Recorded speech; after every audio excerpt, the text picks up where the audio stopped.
সংসারে স্বামী স্ত্রী মিলে কীভাবে অল্প অল্প করে টাকা জমাবেন আজকে সেটাই আপনাদের সাথে আলোচনা করব। আসসালামু আলাইকুম ফ্রেন্ড, সবাই কেমন আছেন? আশা করি আল্লাহর রহমতে সবাই ভালো আছেন। আমি আলহামদুলিল্লাহ অনেক ভালো আছি। যে যেখান থেকে আমার ভিডিওটি দেখছি সবাইকে জানাই অভিনন্দন ও স্বাগতম।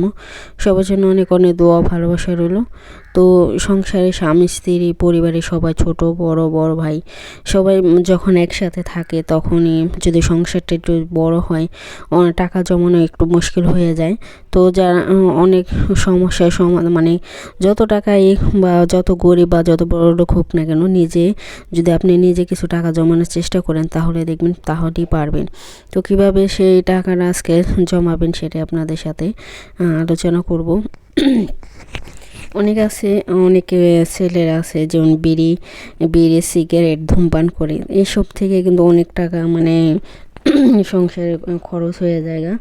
আবার মেয়েরা আছে, মেয়েরও অনেক রকম এক একজনের এক একটা নেশা থাকে যে কিছু খাওয়ার, কেউ পান খায় কেউ বা চা কফি এগুলো খায়।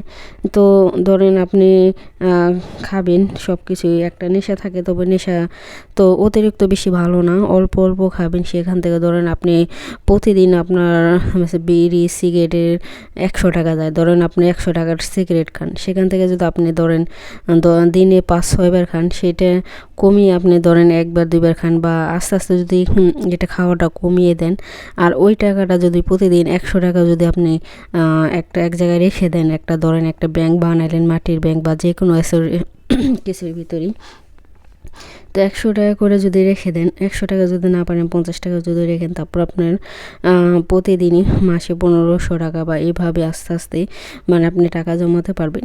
তো যার আয় যতটুকু ঠিক ততটুকুই, যেমন যে যত পরিমাণই আপনি যদি মাসে 20,000 টাকা ইনকাম করেন, সেখান থেকে কমপক্ষে 2,000 বা 3,000 টাকা রাখার চেষ্টা করবেন। যারা 50-60 হাজার টাকা ইনকাম করে তারা তো এত খরচ করে না।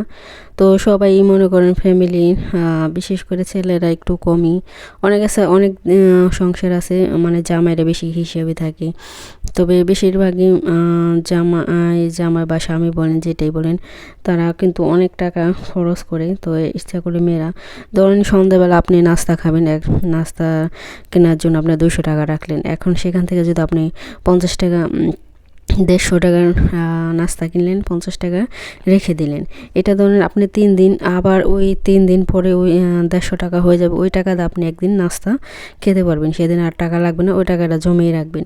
এভাবে আপনি ধীরে ধীরে যে কোনো একটা ড্রেস কিনলেন বা যাই কিনেন না কেন, একটা বাজার করলেন, আপনার বাজারে লাগবে ধরেন 10,000 টাকা, সেখান থেকে যদি আপনি 2,000 টাকা রেখে দেন, তো এইভাবে আস্তে আস্তে আস্তে আস্তে কিন্তু আপনি টাকা জমাতে পারেন। বছরে দেখবেন অনেক টাকা হয়ে যায়।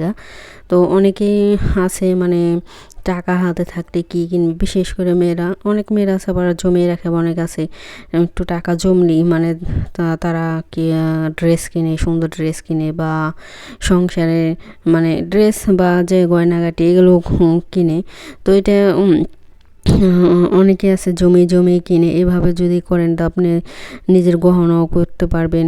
তারপরে আপনি ধরেন একটা জায়গা, আপনি কিছু টাকা জমায় অনেক 5-6 লাখ টাকা হলে একটা ছোট অল্প একটু জায়গা কিনতে পারবেন। তো এইভাবে যদি কিন্তু আপনি সংসারে উন্নত করতে পারেন। অনেকে আছে টাকা রাখতেই পারে না, হাতে থাকলেই এটা সেটা কিনে খেয়ে ফেলি। তো যদি আপনি টাকাটা না খেয়ে খাইলেই তো খাওয়া হয়ে যায়। আপনি না কিনে একটা জিনিসপত্র কিনবেন, ঘরের একটা ধরেন ফার্নিচার কিনলেন, বা অনেক আছে আবার হাতে কিছু টাকা জমিয়ে কি করে বিভিন্ন জায়গায় ঘুরতে যায়। তো মাসে ধরেন 1-2বার ঘুরলে চলে, অনেক আছে প্রতি শুক্রবারে ঘুরতে যায়, এতে কিন্তু খরচ বেশি। তো এইটা না করে আপনি মাসে 1বার গেলেন, হ্যাঁ সবারই ঘোরা ফেরা করার ইচ্ছা থাকে, হোটেলে খাওয়ার ইচ্ছা থাকে, রেস্টুরেন্টে খাওয়ার ইচ্ছা থাকে। তো আপনি ধরেন 2 মাসে বা 1 মাসের ভিতরে 1বার গেলেন। অনেক আছে আবার যে আমার বেশি টাকা ইনকাম হলে মনে করেন প্রতি সপ্তাহে সপ্তাহে তার ঘুরতে হবে, বিভিন্ন যেতে হবে, এতে করে আপনার গাড়ি ভাড়া যায়, তারপরে খাওয়ার একটা খরচ আছে, একটা রেস্টুরেন্টে খেতে গেলে আপনার 5-6 হাজার টাকা লেগে যাবে একদিনই। তো এভাবে যদি আপনি বাড়তি খরচ না করে ওই টাকাটা যদি আপনি জমায়ে রাখেন, স্বামী স্ত্রীর ওই ভবিষ্যতে বা বাচ্চাদের ভবিষ্যতের জন্য কাজে লাগবে। তো অনেকেই আছে মানে টাকা জমাতে চায় না, বলে আজকে মরে গেলে কালকে 2 দিন মানে ওই টাকা কেন। আসলে এটা মুখের কথা, কিন্তু মরতে তো হবে পৃথিবীতে সবারই, তো একদিন তো সবারই মরতে হবে। তো এইভাবে আপনি কিন্তু আস্তে আস্তে ধীরে ধীরে টাকা জমাইতে পারেন। তো জমালে কিন্তু আপনি জীবনে অনেক টাকাই জমাইতে পারবেন। তো আমি এখানে কিছু রান্না দেখালাম। দেখুন এখানে আমি ভাত রান্না করতেছি। তো এই ভাতটা একটু অন্যরকমভাবে রান্না করব, মানে মুরগি ভাজতেছি, মানে তন্দুরি চিকেন তন্দুরি করতেছি এই তাওয়ার ভিতরে একটা। এটার ভিতরে দিলে মানে চুলার আঁচ কম লাগে, মানে একবারে অল্প আগুনে এটা কিন্তু পুরো হয়ে যায়, একেবারে চিকেন মানে তন্দুরি হয়ে যায়। তো এটা আমি করতেছি আস্তে ধীরে ধীরে। আর আরেক চুলায় ভাত, ওই মানে ভাতের কি করব আমি ওই ভাতে নিয়ে।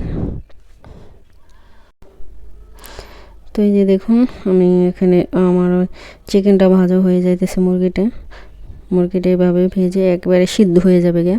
এটার ভিতরে মনে করেন অল্প তেলে, একবারে বেশি তেল লাগে না। আর খেতে এই মুরগির খেতেটা ভীষণ সফট, অনেক মজা হয়। অনেকটা আছে অনেক পুড়লে বা যে কোনো জায়গায় একটু শক্ত হয়ে যায়, কিন্তু এটা কোনো শক্ত হবে না, একবার নরম থাকবে।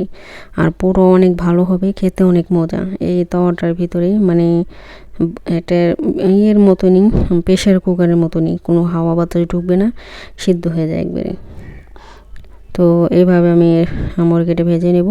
আর ওখানে আমি ভাতটা পোলাওর মতো রান্না করতেছি, মানে তেল ছাড়া আর কি, তেল দিব না, তেল পরে আর কি। নিচে পেঁয়াজ রসুন ভেজে একটু মশলা কষিয়ে, তারপরে পেঁয়াজ টমেটো এগুলো কষিয়ে তারপর উপরে আমি ভাত দিয়ে দেবো, আর কি বিরিয়ানির মতন ধরেন এটা।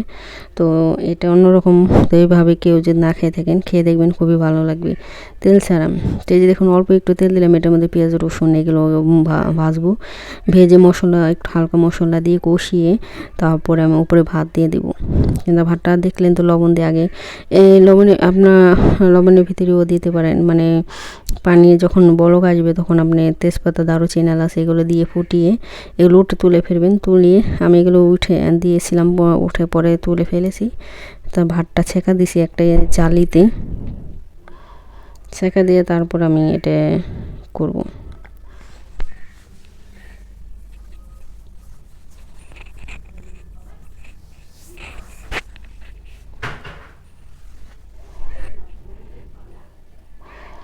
তো এই যে দেখুন, তো আমার ভিডিওর মাধ্যমে আপনারা রান্নাও শিখতে পারবেন, এবং ব্যবসা বাণিজ্য উন্নত, সংসার উন্নত, ব্যবসা বাণিজ্য বিজনেস করলে কোনটা করলে কি ভালো হবে সেটাও সবাই জানতে পারবেন।